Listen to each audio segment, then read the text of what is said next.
গুরুত্বপূর্ণ একটা কথা খেয়াল আছে ভাই, প্লিজ কিপ সাইলেন্ট, সবাই একটু চুপ করে শুনি।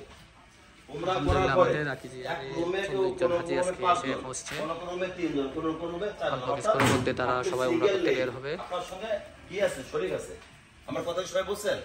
তা অতএব আপনি একা তো এক রুমে থাকতে পারবেন না। তাই কেউ যদি আগে বের হন সে চলে যাবেন, লাস্টে যে বের হবেন ওই চাবিটা রিসেপশনে রেখে যাবেন। আমার কথা সবাই বুঝেন? রিসেপশনে সবার যে দাদার রুম নাম্বার ওটা খেয়াল রাখবেন যে আমার রুম নাম্বার কত, ওই নাম্বার রুমের চাবি এখান থেকে নিয়ে দরজা খুলবেন।